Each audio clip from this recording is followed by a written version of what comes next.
This is a story about three different men who owed me money and how I got paid back. First one is Ricky.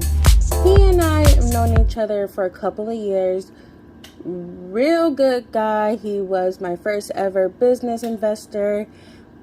He was the first one who really got me comfortable in driving, even though to this day I still don't have my driver's license. The thing with Ricky is we agreed to move in together and go have on a pet. If you know anything about having pets, and when you're renting, they usually require a pet deposit. Pet deposit was about $500. I PayPal'd him $250 for that. We did not move in together.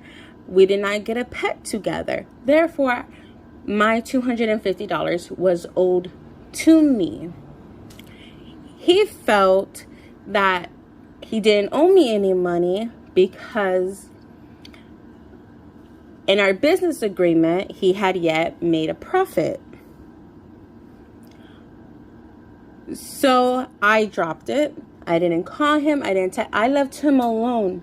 I just put the boundary of you're not going to see me. Like, that's just what that is, you know? He claimed to had mailed me the money, which I never received. We later found out that he accidentally mailed it to the wrong address. He got the unit number wrong, which I still don't believe because this is a guy who's sent me gifts. Like literally the TV that I'm using, that I watch my Netflix, my Hulu, my Amazon, my Disney Plus, my Stars, my, everything on. He mailed it to me. He bought it through Best Buy and then, I got it. So for him to say, oh, I don't know your unit number or I forgot or that, I just don't believe that. He paid me back in person. He came on to my job. He called, he texted me. He said, hey, I'll be in Los Angeles. I would really like to see you and drop you off some money. And I said, okay, I'm not going to say no. So I gave him my work address. He showed up to my job. I said, hi, we didn't talk. He handed me the money, gave him a hug, said bye. We went our own way. He continued with his day. I continued with my day. And that is it. And that is the story of Ricky. Next story is Travis. Travis and I met on a Facebook dating app. And as we were conversating, he told me that he needed a caregiver. And I am a certified caregiver. And he really needed help. So he hired me, and I cooked and I cleaned for him, and I did his grocery shopping, and I did his laundry. I took care of him. One day he decided that he wasn't going to approve my timesheets. If the timesheet doesn't get approved, obviously I don't get paid. So I didn't go. I'm not going to continue working and not getting paid. I think that's very fair. Travis, however, blocked and deleted me, so I had to find another way to get to him.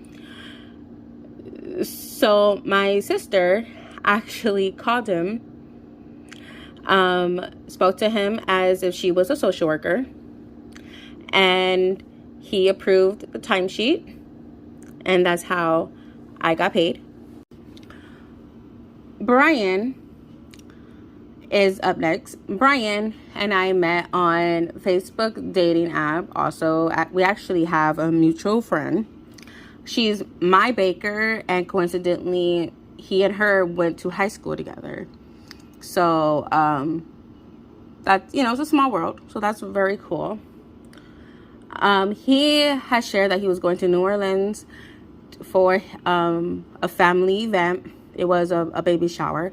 And I was like, I really love traveling. Where are you going? What can we do? Like, how can, you know, we make this happen? Because I have air credits. Well, like, do you have your flights already booked? You know, so this was something that was completely, thoroughly, utterly talked about.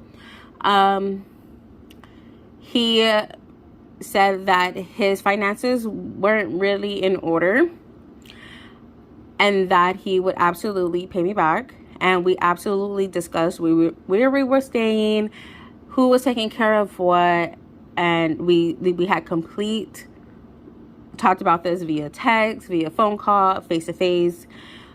Before the trip, actually, we had went on at least 3 dates, and it was the third date that I realized he wasn't husband for me. Like, he wasn't like going to be my husband. So I didn't want to pursue a romantic relationship with him. And that is when he started to act funny. And when I say funny, he would like not text me back. He would not talk to me. If he talked to me, it's because I texted him first. It's because I called him first. It's because I made it a deal. You know, I made it something.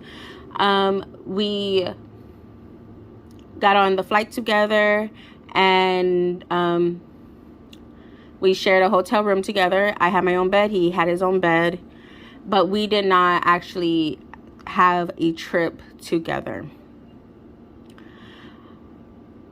So I made another video about that. So you could go ahead and check it out. It's my New Orleans trip. So when we returned from New Orleans, I wanted to be paid back.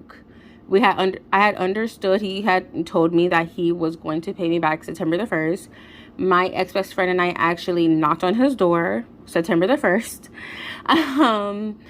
to pick up the money. He said that he wasn't home. A separate time, me and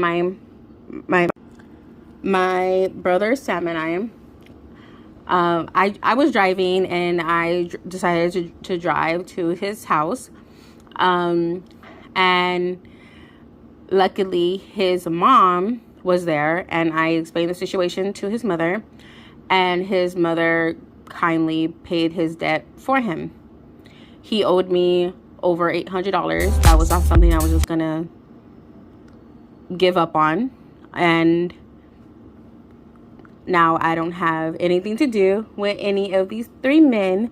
These are all 3 men who were over the age of 30, who made it very clear that I was going to get paid in some way or another. And that is how I was able to get all the money that I was owed. Thank you for listening.